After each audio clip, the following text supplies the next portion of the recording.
item 3, approval of absences. Got absences for Commissioners Mandel and Munoz. Make a motion that we approve the absences of Commissioners Mandel and Munoz. I second. Got a motion and a second. All those in favor say aye. Aye. Any opposed? Motion passes. Moving on to approval of minutes for August 7th. I move that we approve the minutes from the August 7th meeting. Don't we have to do? Go. I'll second it. All right, got a motion and a second. All those in favor? Aye. Any opposed? Motion passes. We're going to change up the agenda a little bit and insert item number 9, public hearing, discussion, and possible action on the capital improvement program budget. Good afternoon, Commissioners. My name is Alan Morgan. I'm the new Capital Improvement Program Manager. 2 weeks ago, we provided copies of the proposed CIP budget. We received no questions or comments, and therefore we're requesting a motion to recommend the proposed capital budget to City Council for approval. All right, thank you. Commissioners have any questions? I've got a question. There's several items that I personally don't agree with on the CIP, but one thing that strikes me as going through the CIP is the professional services for the various different projects. And there doesn't really seem to be a rhyme or reason to some of them. Some of them are relatively small for, the construction scope, and some of them are, don't have scopes identified, but take for instance the kennels. There's like $1.2 million budgeted for the design of the kennels, and seems hard to fathom why we're spending $1.2 million to design kennels. We're actually going to spend a little bit more than that. The reason is, right now the bids for design are around 1.8 million.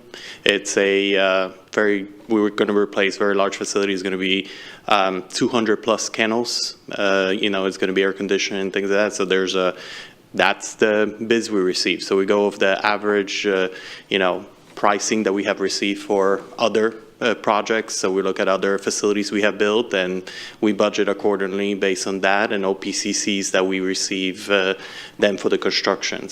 But you don't get bids for design. What do you mean we don't get bids for design? Well, we bid out design. All of the design RFPs that I've ever reviewed for the city of Corpus Christi are statements of qualifications, and you submit the qualifications and then work out the numbers later.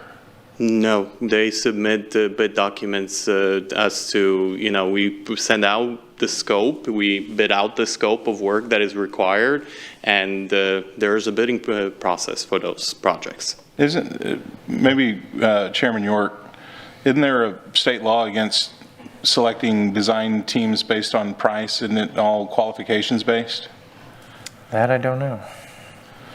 I'd like to look into that a little bit closer, because it's been explained to me in the past on certain other projects that, we can't base our determination on the selection of professional services providers, architects, engineers, by price. We have to do it by statements of qualifications, and we already have a budget in our mind of what the design fees will be, and then those are, basically negotiated after the fact, after somebody is selected based on their qualifications. And if they can't come to terms on a price, then they move to the next guy. And I will make sure that the Director of Engineering sends a response to that. I do believe we do get bids for design where we send out the scopes, but I will verify that and have Jeff Edmonds, write a response and send it to you. Absolutely, and the rest of the commissioners. Okay, thank you. Mm-hmm. Thank you. Commissioners, any other questions? Seeing none, we'll open the public hearing for item number 9. Would anybody like to speak on item 9? Seeing none, we will close that public hearing and entertain further discussion or motion.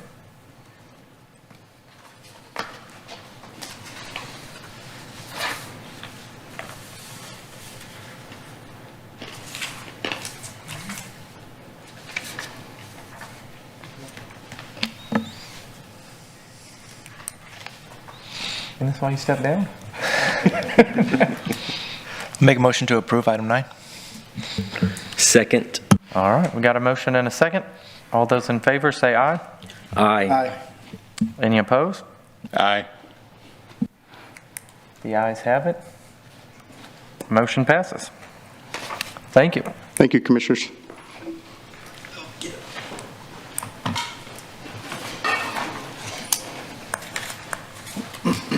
All right. Moving on to item 5, consent public hearing, items A and B.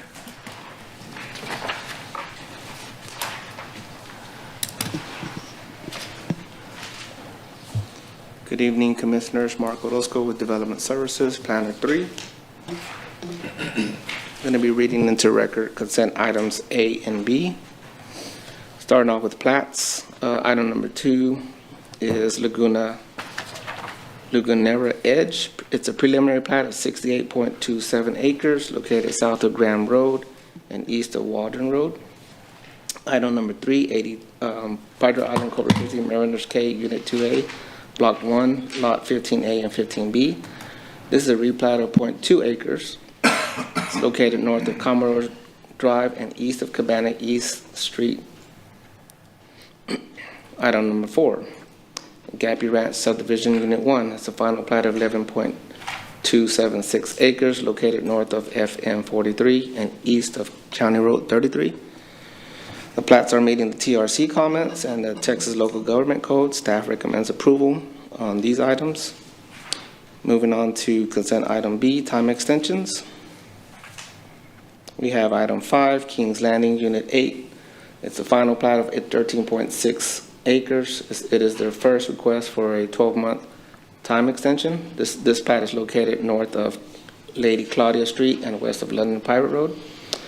Item number 6, Kings Landing, Unit 10, final plat of 24.61 acres. This is also the first request for a 12-month time extension. This is also located on Lady Claudia Street and west of London Pirate Road. Staff is recommending approval of these 2 items as well. All right, thank you. Commissioners have any questions for staff? I have a question on item number 2. Is there currently an existing, what's the existing base zoning for that property? The base zoning is, I want to say it's 4.5, but I can verify that. That is going through rezoning at the moment. It's currently RS6, but the proposal is for neighborhood commercial along the first 300 feet, going deep into the property, and the rest to be RS 4.5. We talking about the right one? Okay, so this Number one's 2? on- I'm talking about Lagunera. Okay, so it borders Waldron and It goes back to Lola Johnson. Oh, I'm sorry. I'm thinking of a different plat. My mistake. Sorry. It's the one that borders Laguna Shores? Right, well, it basically goes from along the ditch at Waldron back towards Laguna Shores and kind of backs up to that Lola Johnson Road. Right. And it abuts, there's lots of comments from staff on that it's being sited over wetlands and lots of potential tripwires and stuff before it went to construction. I was just curious if that property has any base zoning right now. I mean, typically when we annex, and going back to the 61 annexation of the Bluff, it started all at RS6. We can confirm it should be in the staff comments. But moving forward with development, if a rezoning isn't necessitated, they'll still have to get determination letters from the Army Corps regarding the wetlands, and then have to build to FEMA flood standards, which will, involve the stilting of if they choose single-family homes. Mm-hmm. Okay. I was just curious if it was, an FR or. They do have some multifamily. I can bring up the map. Let's see. They do have multifamily on Laguna Shores. If I can get the map here. On Laguna Shores or Waldron? And RM1. Let me just bring up the map.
I didn't mean to kick you out.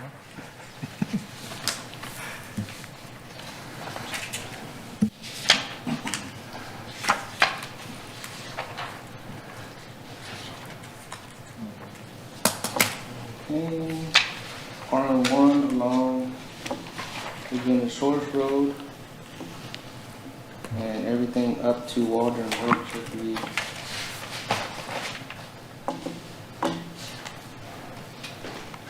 R6.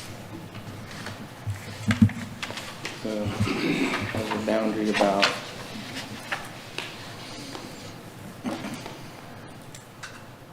was this one under consideration for rezoning, Andrew? Or has it already been rezoned? No, I remember that was, no, that has not even been proposed for rezoning. Okay. There was a property to there was a property to the south a number of years ago, south of Lola Johnson, that we did, but that zoning ultimately just stayed at low-density residential. But to the north of Lola, no, has not been touched. Yeah, But so the lots are meeting the standards, RS6 standards at 6,000 and 50-foot width.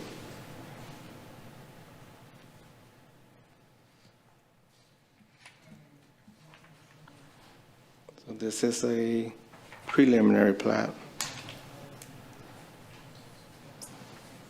Did you have further questions? No, that's all I had.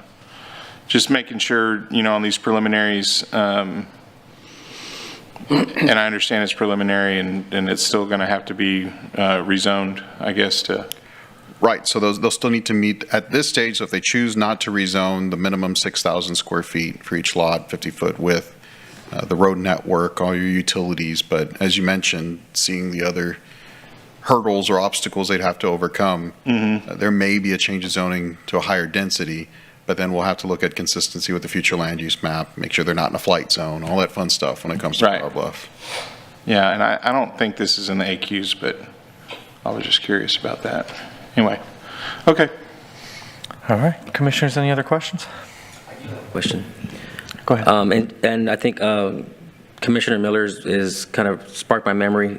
You said it might be in a FEMA zone, flood zone, and if that's the case, they have to build either on piers or they have to build, the building pad up with retaining walls.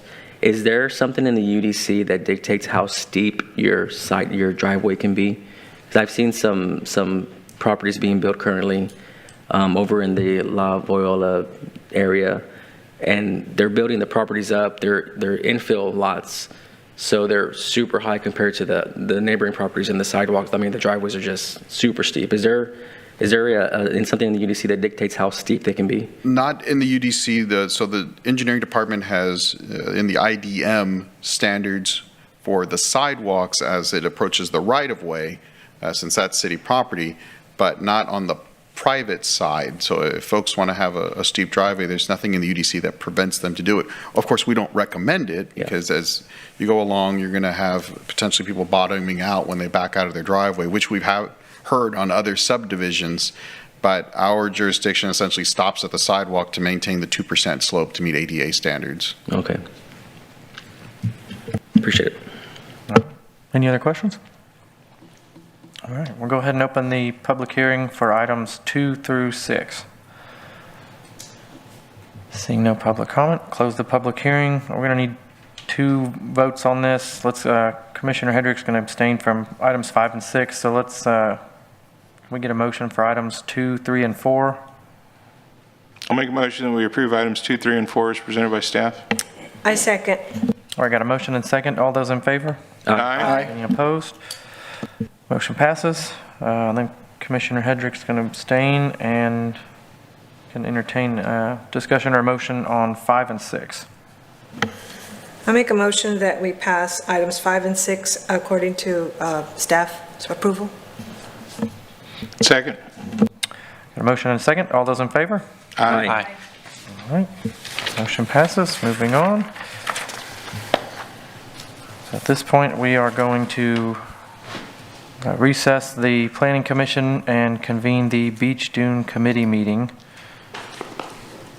Ms. Ruth, would you please call roll?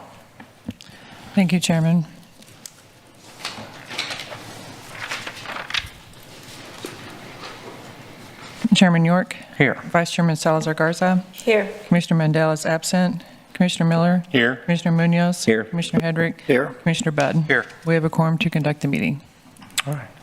Thank you. We're going to move on to approval of absences. I'm going to note a correction. It says October 18th. It should say November 15th for Commissioner Lerma. So if someone would like to make a motion for that, it'll be as amended.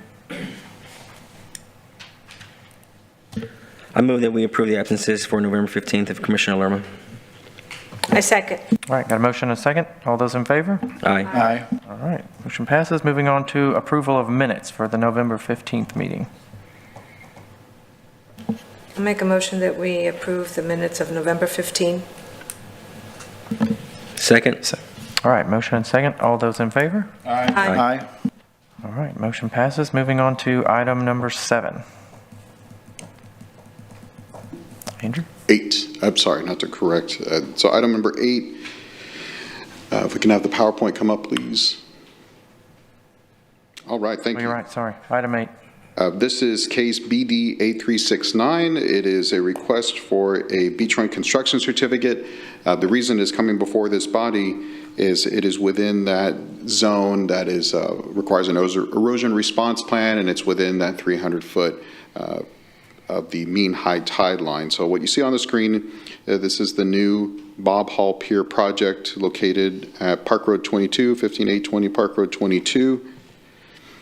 A BCC is required, again, when you're within the 1,000 feet of mean high tide, and then it requires that extra stage coming to Planning Commission when you get a little bit closer at that 300-foot mark. So the process in a nutshell is we receive an application, we send the comments, or I should say we send our review and review for comment to the Texas General Land Office, the GLO. They will issue back comments to us. Officially, the GLO does not approve or deny any specific, but they do give us comments if mitigation is required. And then that is part of the certificate that's issued for your beachfront construction certificate, BCC. So in this case, we're doing a concurrent dune protection permit, which was issued by Nueces County. They did issue a letter that no impact would be to any dune. So it, again, comes to this body for the BCC to give an idea of the location of the property. And these are all the various lines that we look at when we pull it up on our GIS. You're going to have the mean high tide line, what's called the LOV line of vegetation. That's the forwardmost line as any type of vegetation is progressing seaward. Your erosion area line, that's that 200 no man's land, 200 feet that nothing is to be built in. Then you begin your dune protection line and BCC line. So on this particular project, again, this is for the update to Bob Hall Pier, and I have a few more slides from the county that gets into the details of it. But we as staff have looked at the package, we've sent it to the GLO. They're in the process of getting comments, but we have not received any initial red flags from the GLO in which it would halt the project by any means. Of course, like everything else, construction wants to begin yesterday, so we're doing everything we can to facilitate and get things moving. We know it's a very popular attraction, and we too in the city want to see it reopened as soon as possible. So we are recommending conditional approval pending those comments coming from the GLO. But again, as of today, we didn't receive any type of red flags that we see danger ahead of why we shouldn't proceed forward. So the new pier concept is a structure of 1,000 feet, 20 feet wide, having a concession stand and being 220 feet landward of the mean high tide line, of course, going into the water. This is the full extent of the proposed layout. Of course, it'll be done in various stages. So this is that very first stage. And as you can see over the years, going back to the original layout of Bob Hall Pier. Here is just a snapshot of their overall site plans. We didn't get a full layout of when ultimate construction will finish because, of course, you have to find the appropriate funding. But this is the great first step to get that very first phase 1 piece, which is why we're here today. But with that, again, we're recommending conditional approval so we can get those comments from the GLO, button up any last minute issues, and go ahead and get Bob Hall Pier under construction, give them that beachfront construction certificate. And with that, if there are any questions, be more than happy to address them. All right. Thanks, Andrew. Commissioners, any questions? I have a question. Yes, sir. You guys, I saw one of the slides about a dune walkover. Is that going to be built, but is not to GLO standards, or is that just like a bullet point?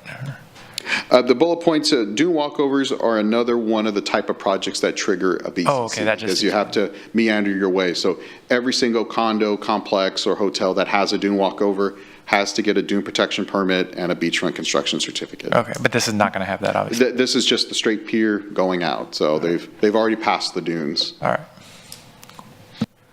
Commissioner Miller? And just for clarity, the first two slides that you showed of the pier is not what's getting built. Those two are the latest information that was given to us. The Jacobs drawing that you showed is correct, but the other two, Okay. yeah, the renderings and stuff, and the pretty pictures are old news. Right, we're purely looking Yeah. at the GLO saying, yes, this body's saying, yes, you can build something, but it's not going to be. Because the restaurant's on. No, it's just that they modified the design significantly from those first two slides. But you can see on the third slide that it's teared Two-story down building, right? quite a bit. It looks like a two-story building, or? Well, it's just completely different, but I just wanted to make sure to go on the record with that, so in case anybody's watching the Planning Commission on YouTube or something later on, they understand that that's not what this is going to look like. So it's already been Conceptual, value yes. engineered? But if you go to the next slide, all those little bump outs and stuff, note those, and then go to the final slide, and you'll see that those are all gone. And now, and that big boardwalk and everything is just capturing the existing structure and stuff like that.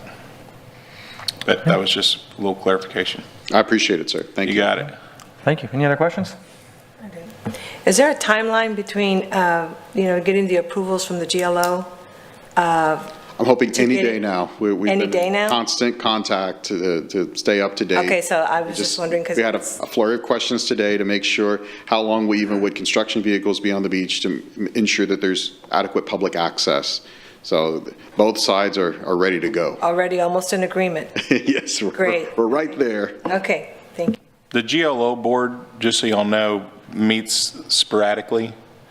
They don't have a really regimented meeting time. They kind of wait until they have enough things to discuss, and then they'll come in, because it's typically cabin permits and things of that nature. So they don't really have a structured schedule. Because I've been there and done that. Okay, thank you. Any other questions? All right, seeing none, we'll go ahead and open the public hearing for item number 8. If anybody would like to speak. Seeing none, we'll close the public hearing and entertain a motion for conditional approval. I make a motion that we approve it with the conditions as presented by staff. I second. All right, got a motion and a second. All those in favor? Aye. All right, motion passes. We'll adjourn the beachfront construction, or beach dune committee meeting and reconvene planning commission. And move on to item number 10. Commissioner Hedrick will be abstaining from this item as well.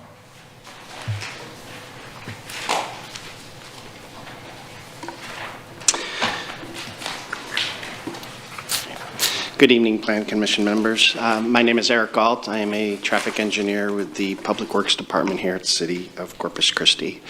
We are presenting tonight a potential urban transportation plan amendment. Do you have the presentation?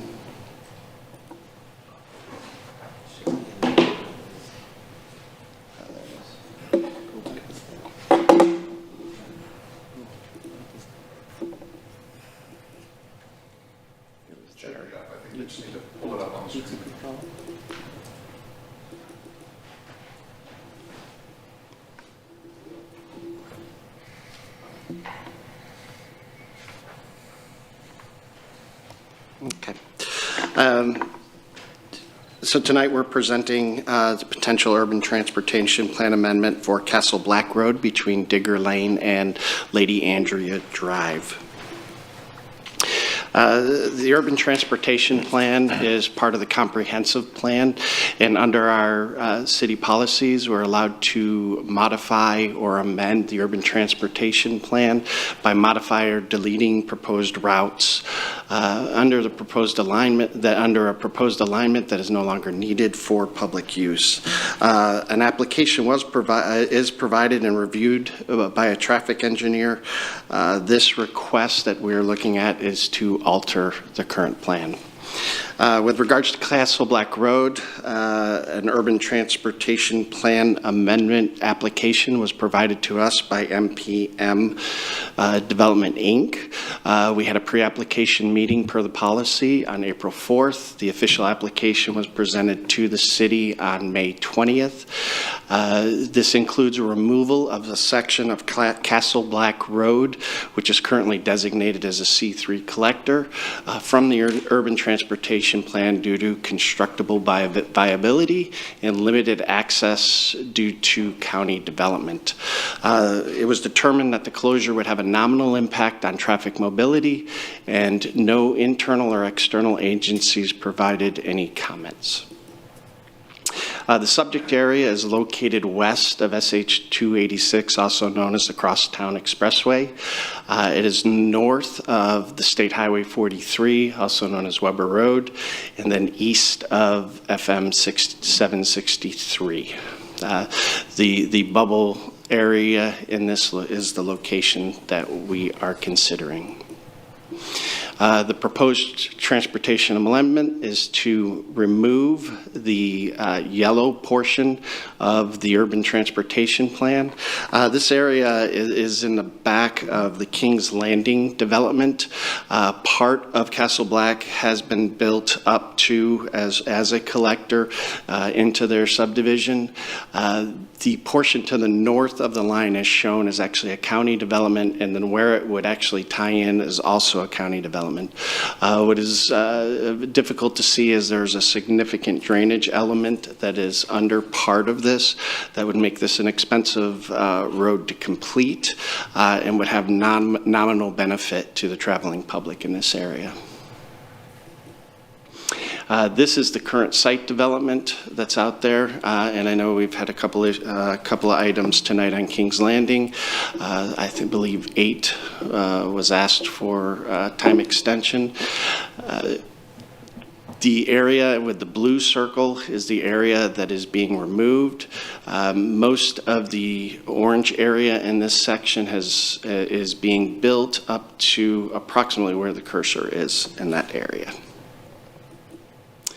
City staff recommends the approval of amending the UTP by deleting a section of unimproved public right-of-way identified as Castle Black Drive. I am here for any questions you may have. All right, thank you. Commissioners have any questions? Yeah, when you say county development, is this going to be like a drainage pond or something north of that? It's nothing. They actually dedicated about a half of the right of way quite some time ago. It's deemed that really the roadway extension at this time doesn't make sense with the anticipated traffic volumes in this area. Most of the traffic actually heads to the west back towards 286, and the cost of extending that road through this area, it didn't make sense with the anticipated western movement in this area. Yeah. Commissioner, I think he was saying county development because those are county subdivisions. They were done. So north of that, there's just empty land, correct? No, north of this segment is actually existing houses. It's a county development. They're not annexed within the city. Oh, okay. I see what you're saying. Okay. Sorry. All right. Any other questions? Okay, seeing none, we'll open the public hearing for item 10. If anybody would like to speak. Seeing none, we will close public hearing and entertain a motion. I'll make a motion that we approve item number 10 as presented by staff. I second. Got a motion and a second. All those in favor? Aye. All right, motion passes. Moving on to director's report.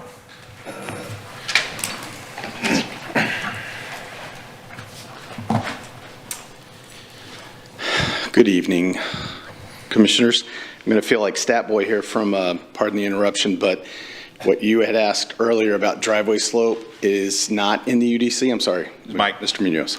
It's not in the UDC. It is in the zoning code, but Corpus never adopted the actual zoning code. So now that we have the UDC Article 8 coming up for adoption, that'll be something that we can look at. I think we should, because I think it just makes it's really awkward going to these neighborhoods and seeing those driveways. I mean, it just doesn't fit within anything As that an you see in owner of a Corpus home with a Christi. very steep driveway, it is challenging sometimes, so thank God I have a truck. But yeah, we're looking at it. There's some, ISAC gave us a recommendation for development on the island because of all the fill, we call them fill houses. So that may limit some of that slope as well out there, which may carry over to other areas of town. Just definitely the flood prone areas. Second thing, you were asking about contracts. Texas Local Government Code does have some information on that. I'll let Jeff clarify. On what? You were asking about design. Oh, yeah. Yeah, I'll let him respond, but it is in the local government code. Yeah. Development Services goes in front of City Council tomorrow for our budget workshop. So we are behind fire and PD, so hopefully everybody loves us as much as they love them. But that'll be good to present. There is a budget meeting tonight, presentation out in the Cal Allen area. If you leave now, you'll probably get the last 10 minutes of it. But other than that, if you have any comments or anything about budget, let us know. Budget goes to council, I believe, on September 10th, 3rd, and final on September 10th. So it's coming up fast and furious. So if you have any questions for that, let us know. Right. That's it. Thank you. If there are no future agenda items, we are adjourned. Thank you. Good job, Miguel. Good job. Man, I finally get to use that bookstore again.